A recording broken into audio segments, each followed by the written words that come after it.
Hello there, this is Cheryl Lentz, independent Stampin' Up! Demonstrator with super messy hair, coming to you for Talking on Tuesday at 2. So this past weekend, my youngest, well, my second youngest or second oldest granddaughter turned 12. So we had a little birthday party here, and the girls wanted to do an Easter project. So they had seen a card that I had designed, and they wanted to do that card, but I wanted to do something a little more than a card that the girls would stamp and then they'd give it away. So instead I took the idea from the card and we made a shadow box. Super simple. So because some of the girls were younger and some of them had not stamped ever before, they all did a great job and they were so sweet. It was my pleasure to have them here. I so enjoyed it. So I'm going to turn the camera around. I'm going to show you the card, and then I don't have the finished product, so we're going to make one, and then I will show you the finished product after we're done making it. So thank you for joining me. I don't know what, there's something about stars. Hello, Michelle. So I'm hoping that you enjoy this one. So it's kind of it'll be short and sweet, but it was a fun project. So let's turn the camera around. Now, if that bothers you, let me know and just close your eyes because I have to turn the camera so you can see what I'm doing.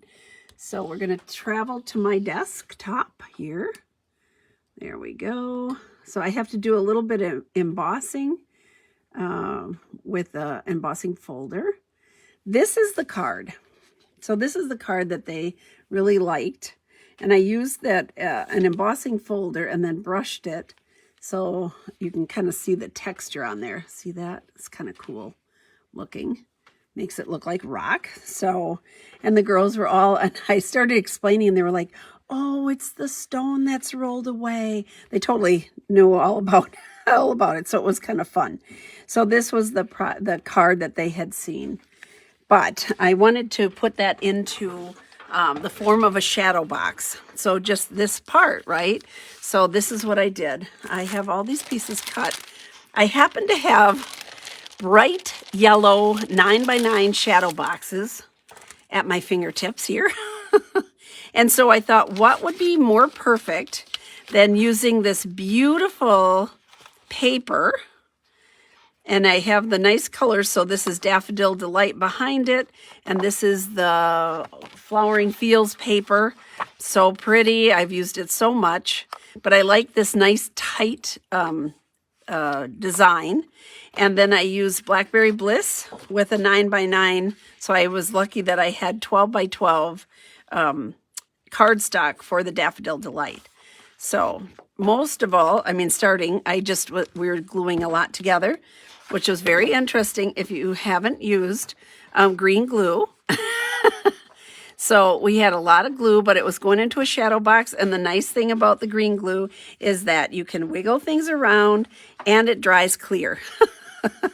Now it's still sticky when it, kind of dries, but it's in a shadow box, so nobody knows. Oopsie daisy. So that's all we did was start out by gluing the background together, give me a base. So this was 9x9, and I believe I did an 8.5 by 8.5 here for this Blackberry Bliss, which I love this color. Love, love, love it. So I glued those together. Then I have a, let's see here, 6.5 by 6.5 Daffodil Delight and a 6x6. So you got 4 of them out of this sheet, right? A 6x6 of the Flowering Fields here. And I just thought this particular one went really well. The paper I used for the horizon, where the stone goes, is the New Horizon paper, which there were a number of the prints that would have worked just perfectly. And I cut them so I could get 2 out of each sheet. So this is going to go over here. And then here's my paper. So this is how I cut it. Chopped it up. So I have like a green section here that I can use on something else. And then I cut this 3 inches. So I could get 2 out of each 6x6 piece of paper. So we started out with that. And then I did, I stamped here with Basic Gray. I had to read it. I should know this project. I've done it. So here is, now he has risen. This is from, I tend to keep my Easter sets that are vintage. Let's say vintage, not old. I keep my vintage sets because we don't always have one that I, you know, want to use for a more religious type of Easter card. So we just stamped this up here in the sunshine. There we go, just like that. I'm going to set that aside. And then everything is sticky from from the day of glue. And then this is just going to get glued onto here. So I said this was, what did I say this was? 3 by 4. So then my gray piece here is 4 1/4 by 3 1/4, which works out perfectly. So you cut your gray 4 1/4, and then you can just, you know, cut off your extra pieces. And then we had to create the stone. So for the stone, I cut a piece that was 3 by 3. And I ran it through, I think this is, I don't remember what the name of this embossing folder is. Like, it has something to do with like paint or something. I don't remember. But it's like, it gives you a lot of texture, sort of like rock. So let me run this through real quick. I have a tickle in my throat, which Diet Coke helps. Okay, so here is my cut and emboss machine. So I have plate number 1. This is a thick plate, so this goes directly down on plate number 1, and then you use plate number 4. And we're just gonna roll that through. There we go. So, simple assignment. All right. And the girls, so a lot of them, I mean, this was their first time embossing. It was like magic. It was so much fun to see their eyes and like, oh, wow, oh, wow. The nice thing about cutting this 6 by 6 or 3 by 3 is that then I had them tear it. So we just tore it, and so when you're doing a tear and you want that flared edge, you want to tear towards yourself, right? So I just held it like this, and then you just kind of tear it up, and anything you do is right. You don't have to worry that it's not correct. Everyone is going to be a little bit different, and that's okay. And then we took a 1 3/8 inch punch, and I know this is retired too, but I just put it up here a little ways, kind of centered it side to side, and punched that out. So there we go, we have that. But to give this a little more pop, is I took my dauber, which is now really full of glue, and then I just kind of flicked the edges. It just makes it stand out a little bit. This particular piece, I am going to glue directly to my designer paper that has the layering, but then the stone that is rolled back, I'm going to pop up. I did also use our adhesive strips, so that kind of raises it up. I like to use that in and I'm going through the center of the hole here too. I like to use those strips when I do a shadow box to kind of get a little more depth in there. So, ta-da, ta-da. So here's that. There we go. And then around this circle, just kind of flick the edges here. Everybody does this different ways. Some people put it on the table and do it, but I feel like I have more control if I hold it, and then I just kind of give it a hard edge. And flick it like that. There we go. Ta-da. Now I can close this up.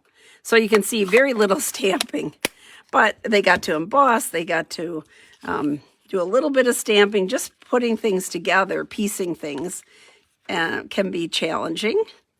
And they got to create their own. So each one looked a little bit different. You know, their mountains were different. And, you know, it was so much fun. Here we go. So then this just gets glued on to the bottom here, like that. Ta-da. So, which is different than the card, right? The whole area was bigger so that you could have a verse here too. But on this one, I just wanted this part. And then we used dimensionals to pop that up where the stone is rolled back. Yeah, and then they also did a little bookmark, that was the introduction to kind of do the bookmark and do a little bit of stamping so they knew that, you just tap, tap, tap gentle on the ink pad. And then here we go. And this just goes like that. Ta-da. Okay. So now, oh, thank you. I'll show that at the end. So now I have all these pieces. So what I did was I took my adhesive strips here. And I'm going to take this piece here. I'm going to take this one.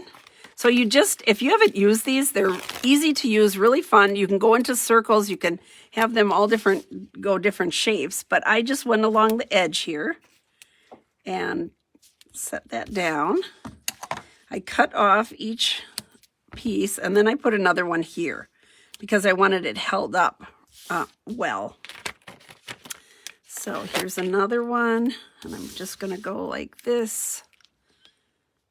So this was it was a fast project, but they had a lot of fun things to do. After they got done with their stamping project, they actually decorated cakes. My oldest granddaughter is quite the baker, and so she made these big cakes. Each of them had a 3-layer cake that had the first layer of frosting on, and then they got to decorate cakes. So it was stamping and cake decorating, and they were like, oh yeah, we know how to do this. They watched the baking shows that they were very familiar with. So it was kind of fun.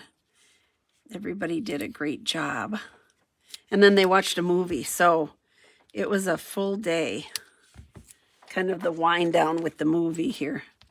Okay, so once that's done, you just pull the strips off like that.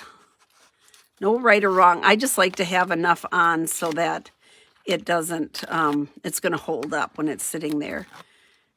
And it gives you that dimension, which makes your project more interesting.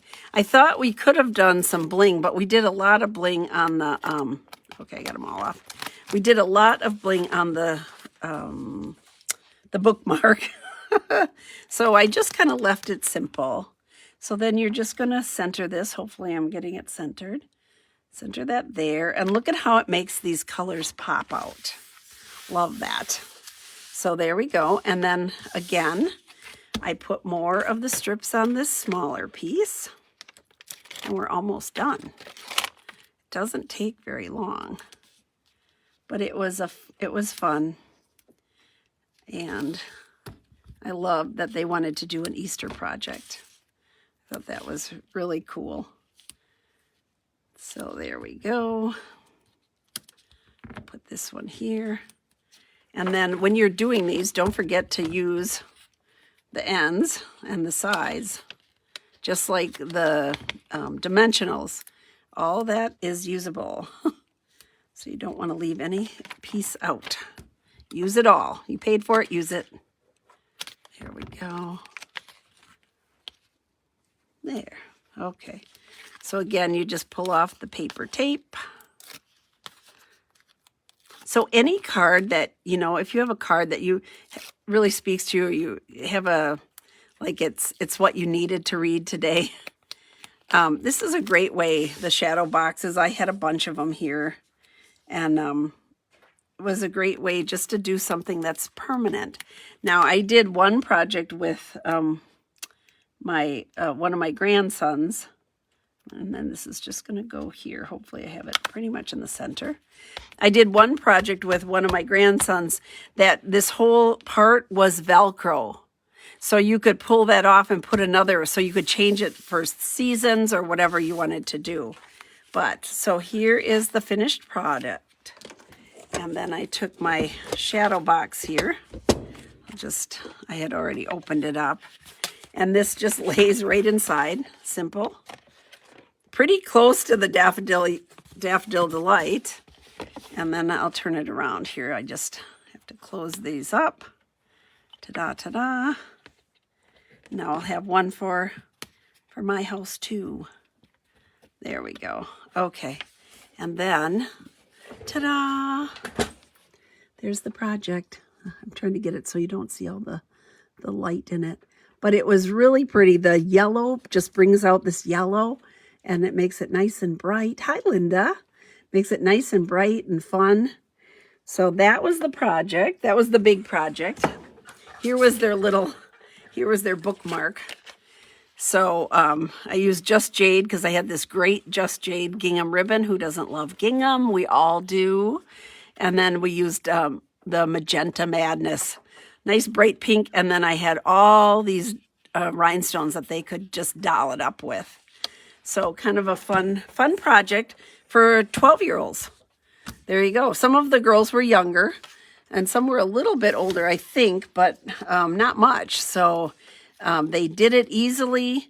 It was a lot of fun. They loved the creating. They loved to sit down, and everybody's looked a little bit different. So they made it their own. That was fun. So that's what I have for you today. I'm going to turn the camera around here. Let's see here. There we go. So we're not just for cards. We can do lots of other fun things. And the shadow box, you get them on sale, and it's a great project. And it's something that's sweet that they can keep and take home and, you know, think about. And like I said, you can do some. We did smaller ones. With my grandson, I did a smaller one. And then I had like 3 different things that he could switch it out. And there was enough room that you could have put it in the back of the frame. So if you want to do for holidays or motivational, this was kind of more of a motivational thing that we had done. It makes a great project for kids, and it's a good time to sit down and just talk with kids one-on-one. So lots of fun. So thank you. Hello, Barbara. I am going to wrap it up, and thank you for joining me. I will be back on tomorrow at 2. I believe that I'm doing the Hey Sports Fan kit, because that will be leaving, and it's such great paper and such a great kit. So I'm going to show that again. Today or tomorrow, I should be getting a new product. So once we get that in here, we'll be designing some new monkey cut kits to share with you. So pretty excited about that too. So hi Barbara, another Barbara. So y'all take care. I will see you tomorrow at 2 o'clock for Winging It on Wednesday. Thank you. Bye-bye.